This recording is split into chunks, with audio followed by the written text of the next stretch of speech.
詩篇16篇。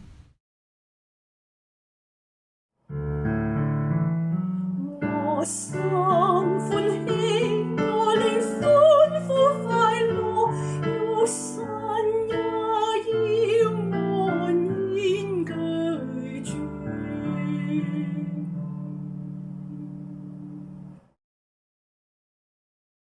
神啊，求你保佑我，因為我投靠你。我曾對耶和華說，你是我的主，我的福氣唯獨從你而來。我心歡喜，我靈歡呼快樂，有神也要安然居住。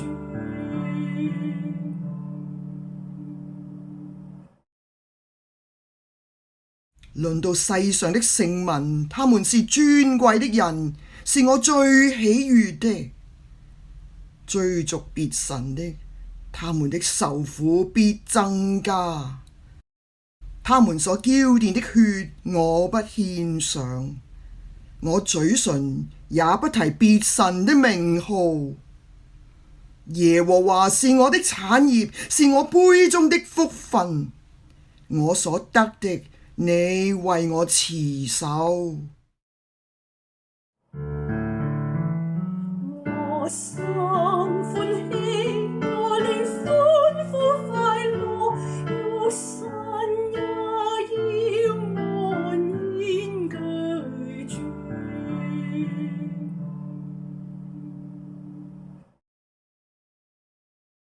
用繩量給我的地界，坐落在佳美之處，我的產業實在美好。我要稱頌那指引我的耶和華，在夜間，我的心腸也指教我。我讓耶和華常在我面前，因他在我右邊，我就不致動搖。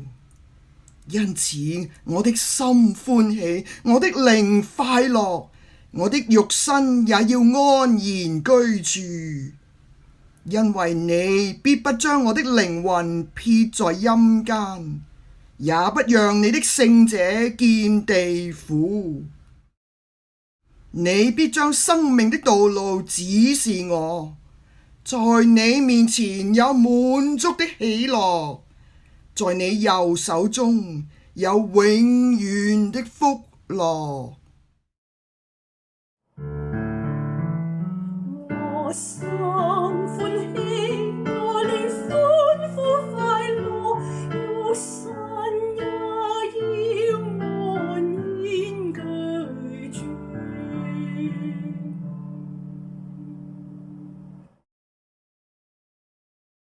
雅歌2章8至15節。聽啊，我良人的聲音，看啊，他穿山越嶺而來。我的良人像羚羊，像小驢。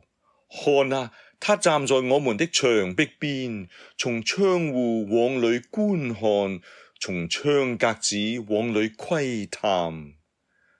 我的良人對我說：我的佳偶起來，我的美人與我同去。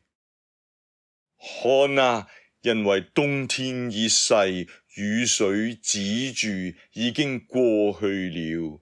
地上百花開放，歌唱的時候到了。斑鳩的聲音在我們境內也聽見了。無花果樹的果子漸漸成熟，葡萄樹開花，散發香氣。我的佳偶起來，我的美人與我同去。我的鴿子啊，你在磐石穴中，在陡岩的隱密處。求你容我得見你的面貌，求你容我得聽你的聲音。因你的聲音悅耳，你的容貌秀美。請為我們擒拿狐狸，就是毀壞葡萄園的小狐狸。我們的葡萄正在開花。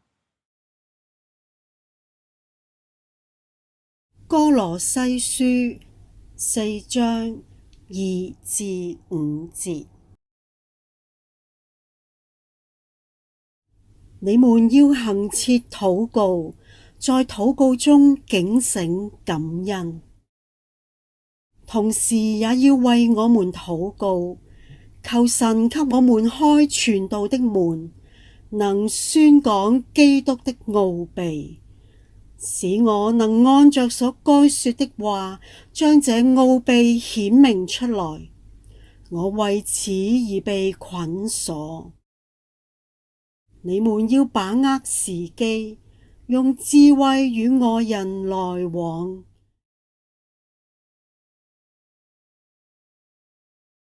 請同心禱告。賞賜生命的上主啊，你的聖子已經復活，為全地帶來生命的復甦。你是以色列的丈夫，教會的良人，呼喚我們進入這新生的美景。枯乾的枝子要發黃，白花要在全地綻放，園中的果樹要結實累累。得勝的聖子已成就了大事，凡跟隨他的，生命如初熟的果子一樣發黃。我們的心因這救贖的喜訊無比歡暢，阿肋路亞！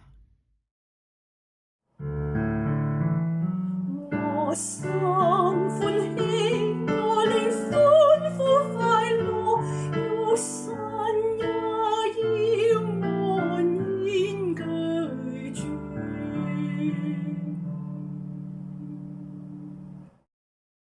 令我們宣揚福音的上主啊，你向遵行你旨意的人敞開傳道的大門，宣講基督的奧秘。你教導我們禱告，使我們在諸事之前，先到你面前專心交託，靜心聆聽，恆心尋求你的道路和引領，耐性等候你旨意的顯明。求你賜我們傳道的勇氣，使我們放膽在人群中宣揚你救贖的喜訊。因你與我們同工，行在我們的前面。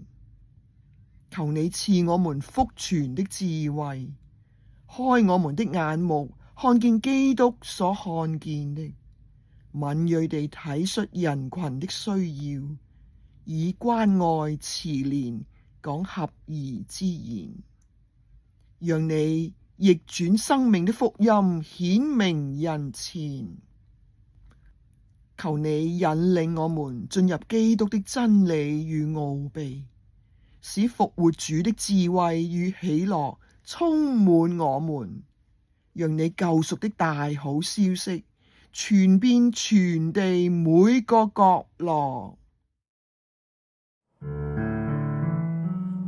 我心歡喜，我靈歡呼快樂，有神也要安然居住。